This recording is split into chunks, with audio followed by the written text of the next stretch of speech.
Hello children, here are some important homework questions for you. Okay, try them out. अगले class हम इसको solve करेंगे. आपको basic formula मालूम है, बस कुछ एक्स्ट्रा थोड़ा सा दिमाग लगाना है और क्वेश्चन में दिया हूं उसको सॉल्व करना है. चलिए देखते हैं क्या है क्वेश्चंस. से ट्रू और फॉल्स. से ट्रू और फॉल्स. यहाँ पर कुछ क्वेश्चन दिया गया है. Resultant of two vectors of magnitude 14 and 24 can not be 20. बताना है आपको ट्रू और false. Two forces each of magnitude 25 Newton will have resultant magnitude same as 25 Newton if angle between the forces is 60 degree. आपको बताना है true or false. Two vectors and their resultant may have magnitudes 10, 18 and 32. दो vector और उनका resultant का magnitude क्या ये हो सकता है? 10, 18 and 32. ये हो सकता है क्या? अगर हो सकता है तो ट्रू, नहीं तो false.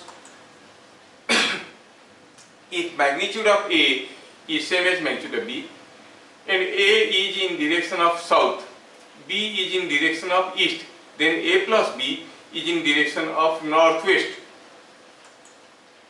Resultant of two equal and opposite vectors is 0.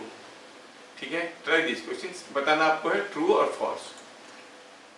Next question. Two horizontal forces 10 Newton and 16 Newton push a body of mass 5 kg. Which of following cannot be its acceleration? इनमें से क्या उसका acceleration नहीं हो सकता? एक 10 Newton का, एक 16 न्यूटन का फोर्स कोई 5 kg के मास को पुश कर रहे हैं. इनमें से कौन सा उसका एक्सीलरेशन नहीं हो सकता? A particle moves 7 meter to east and then 4 meter to northwest. What is its total displacement? कोई पार्टिकल पहले ईस्ट की तरफ जाता है 7 मीटर, फिर जाता है 4√2 metre to north west. What is total displacement? For what angle theta between A and B? A और बी के बीच में कौन सा एंगल थीटा के लिए? Magnitude of A plus B is equal to root over of magnitude of A square plus magnitude of B square. Bit number 2, magnitude of A plus B is equal to magnitude of A minus magnitude of B.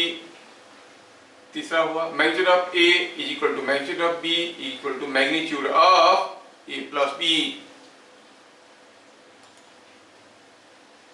Next question. Given R is A plus B, if magnitude of R is equal to magnitude of A is equal to 10 and R is perpendicular to A, then find magnitude of B and angle between A and B. Next question, ये last question है. In a river, velocity of flow is 6 meter per second. पानी का बहाव कितना? 6 meter per second. A man swims in a direction perpendicular to flow.